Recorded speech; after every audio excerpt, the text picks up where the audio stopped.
안녕하세요, 디스크입니다. 안녕하세요, 부선생입니다. 안녕하세요, 부산스토리 송팀장입니다. 디스크야. 너무 설정 같았나? 디스크에 관한 두 번째 영상. 이번에는 가장 궁금해 하실 거예요. 디스크에 관한 질문 중에 디스크로 이제 합의금을 책정을 하려고 하면 어떻게 책정을 해야 될지, 기여도 받아서 이걸로 어떻게 해야 되는 건지. 제가 1편에서 기여도에 대한 얘기를 했었었고, 그렇게 해서 뭐 어떻게 해가지고 좋아, 선생님한테 기여도를 받았어요. 네. 그러면 손해액을 이제 계산을 할 수가 있다라고 말씀을 드렸잖아요. 네. 예를 들어서 외상기여도가 30%가 있다, 뭐 50%가 있다, 뭐 이렇게 많이 받으실 거예요, 보통. 30%, 40%, 50% 정도를 많이 받으시는데, 디스크는 기본적으로 장애율이 23%예요. 100% 외상성일 때 장애율이 23%예요. 그럼 외상기여도가 50%면 50% 깎아주면 되겠죠. 23%의 절반이니까 11.5%. 오, 외상기여도 30%면 두들겨 받을 것 같은데 6.9%. 네. 외워요, 그냥 외워. 좀 계산하는 척 좀 하려고 했어요. 알았어요, 그래. 저도. 알았다고? 그럼 네. 40%면 그건 모르겠는데. 외상기여도를 적용을 하면 그 장애율을 감액을 해주면 되겠죠. 그 퍼센트 비율만큼. 네. 그러면은 보통 30%를 많이 받으시니까, 예를 들어서 기여도가 30%가 있다고 한다면 장애율 6.9%라고 말씀드렸잖아요. 그리고 장애 기간. 이제 한시장애, 디스크는 이제 한시장애로 평가를 하고 있으니까 한시 1년, 뭐 2년, 3년, 4년, 5년, 보통 5년까지 평가를 많이 하고 있어요. 그래서 디스크가 뭐 굉장히 심하지가 않고, 뭐 사고도 굉장히 경미하고, 그리고 뭐 크게 뭐 신경을 누르거나 이런 내용이 아니라고 한다면 한시 1년을 평가를 해주는 의사 선생님들도 있고, 2년을 평가해주는 의사 선생님들도 있고, 통상적으로는 보통 2년 평가를 많이 해주고 있어요. 근데 뭐 디스크가 굉장히 심하게 탈출이 돼가지고 신경을 굉장히 심하게 압박을 하고 있고, 거의 뭐 수술까지 필요한 정도의 내용? 그럼 뭐 외상기여도 30%지만 한시장에는 뭐 5년 정도 이렇게 평가를 해주는 경우도 있어요. 그래서 통상적으로 볼 때는 보통 30%에 2년 정도가 가장 많아요.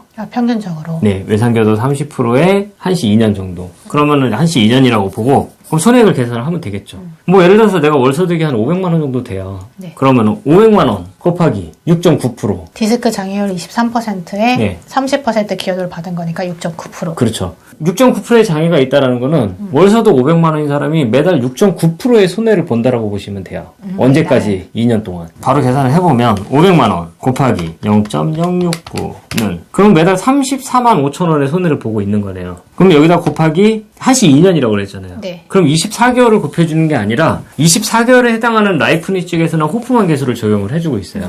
약관상으로 라이프는 있지. 그렇죠. 법원 소송에서는 호프만 계수. 그렇죠. 24개월에 해당하는 라이프니치 개수가 22.7938이네요. 그럼 곱하기 22.7938은 그러면 786만 3,861원이 나오는 거예요. 이게 상실수익액이에요. 이게. 그러면 이 금액 플러스 위자료 네. 그리고 향후 치료비? 이거는 장애가 있기 때문에, 장애가 있다라는 건 치료가 전결됐다라는 걸 의미해요. 그럼 여기서는 향후 치료비가 계산이 안 되는 거죠. 그럼 여기에 이제 위자료, 그 다음에 입원을 했으면 휴업손해 더해 주시고, 그리고 통화치료 받았으면 통화치료하드는 8,000원 해주시고, 계산을 하게 되면 전체적인 손해배상액이 되겠죠. 계산 되게 간단하죠.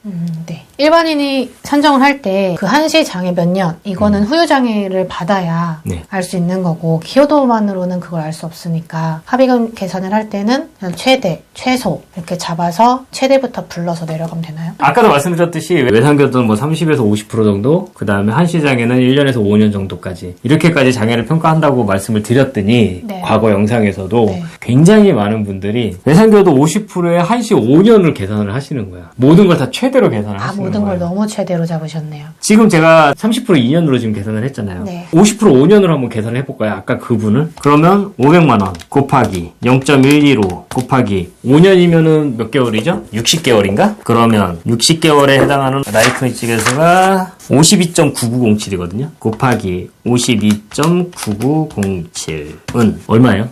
3천만 원이 넘어가네요. 아까 780이었는데 지금 3,040 얼마예요? 3,046만 9,652원. 대략 계산해도 우선 2천만 원 정도가 차이가 나는 거니까. 그러니까 아까는 700만 원인데 3천만 원이 돼버린 거예요. 근데 보험사한테 3천만 원 달라고 그래요. 그러면 합의가 안 돼요. 합의가 될 수가 없어요. 그 50% 같은 경우는 잘 줘야 50% 완전히 디스크가 터져가지고 뭐 신경 증세도 굉장히 심하고 누가 봐도 이거는 사고로 인한 디스크라는 흔적이 보일 때 그럴 때 이제 50% 정도가 나오는 거고 대부분은 보통 30%가 많이 나오고 한 20-30% 정도. 그렇죠. 그리고 한시장에도 한 2-3년 정도. 2에서 3년 정도가 많이 나오는데 일단은 제가 이제 이러한 금액들을 말씀을 드린 게 뭐냐면 최소 금액이면은 보통 뭐 1년은 잘 안 하니까 최소 금액은 30%에 2년 정도 되겠죠. 5년은 뭐 수술을 해야 될 정도의 사람들이니까 수술을 하는 분들이나 그러면 최대는 50%에 2년 정도가 되겠죠. 그럼 최소 금액과 최대 금액이 나올 거 아니에요. 그럼 이 금액대 안에서 합의를 하게 된다고 한다면 최소는 호구는 안 될 거 아니에요. 이 사이대에서 합의를 이루어진다고 한다면 적어도 나는 평균은 받았다는 거 아니에요. 내가 받을 수 있는 금액의 평균은 받았다는 거 아니에요. 이런 부분들을 설명을 드렸던 거지 무조건 최대 금액을 받아라 이렇게 말씀을 드리진 않았었어요. 근데 그 피해자들의 많은 분들의 심리가 뭐냐면 제가 300에서 500 사이를 받을 수 있습니다라고 말씀을 드리면 500만 생각을 해요.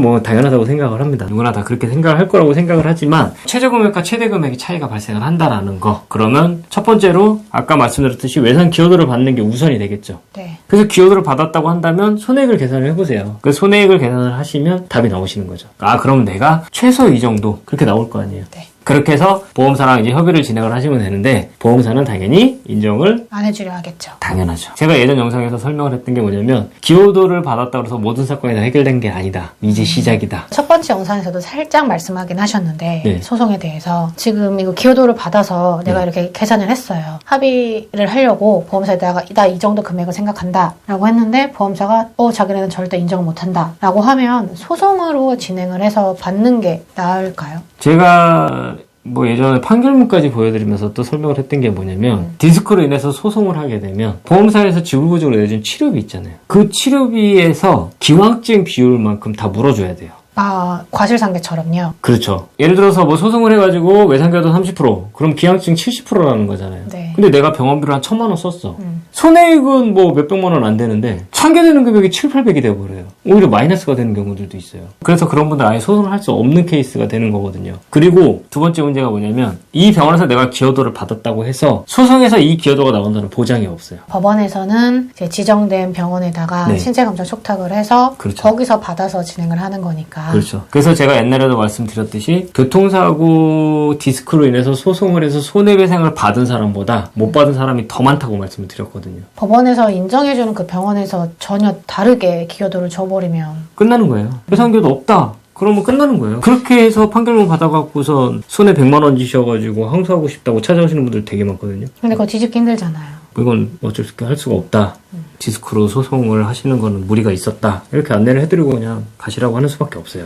기여도가 내가 받아온 것보다 낮게 나올 수도 있고 안 나올 수도 있고 안 나올 수도 있고 높게 나올 수도 있고 불확실성을 가지고 하는 소송이 그리고 돼버리는 또 거죠. 이제 기왕증만큼 내가 치료비를 뱉어내야 되니까 디스크는 이래저래 소송을 하면 손해가 될 수밖에 없겠네요. 그렇죠. 디스크로 소송을 하면 변호사 사무실만 돈 벌어요. 그래서 변호사 사무실 입장에서는 오히려 소송을 하자고 하는 변호사 사무실도 굉장히 많을 거예요. 근데 하시면 각오하시고 소송하시면 돼요. 웬만하면 하지 마셔라 이 말이네요. 결과적으로는 그렇죠. 안 하시는 게 좋습니다. 하실 때 하시더라도 최악의 상황을 고려한 소송을 하셔야 돼요. 그래서 뭐 가끔가다 이제 저희한테도 디스크로 인해서 소송하고 싶다고 이렇게 말씀을 하시는 분들이 간혹 계시는데 뭐 소득이 매우 높으신 분들, 뭐 연봉 한 1, 2억 정도 되시는 분들 이런 분들은 소송해볼 만하죠. 근데 그 외의 사건이라고 한다면 저는 안 하고 싶습니다. 하지 말라고 권해드리고 싶고요. 디스크인데 또 과실이 있다. 죽어도 하면 안 되죠. 사실 디스크가 어디 팔 부러지고 다리 부러지고 막 뭐 어떻게 되고 한 사건들보다 더 설명하기가 힘들어요. 이런 부분들 때문에. 그리고 교통사고 피해자분들과 여러 의사분들과 보험사의 여러 가지 입장의 차이들. 이것 때문에 사실 이 손해액을 보상받기가 굉장히 힘들어요. 저희들도 힘든데. 왜냐하면 기여도 다툼이 보통이 아니거든요. 이렇게 어려운 사건들이기 때문에 설명을 하기도 힘들고 이해를 시켜드리기도 힘들고 또 어떤 분들은 되게 또 서운해하시는 분들도 계세요. 현실이 이렇다라는 걸 말씀을 드리는 거고 슬기롭게 잘 또 헤쳐나가 봐야죠. 디스크에 대한 설명은 이 정도로 하면 될 것 같아요. 추가적으로 궁금하신 거는 카페에다가 남겨주시면 추가적인 답변 더 드리도록 할 테니까요. 이제 앞으로 이제 제 영상에서 디스크 얘기는 또 있을까요? 한참 시간이 지나면 네. 다시 한번 설명해드려야죠. 또. 알겠습니다. 그러면 오늘 영상은 여기서 마치도록 하겠습니다. 감사합니다. 감사합니다.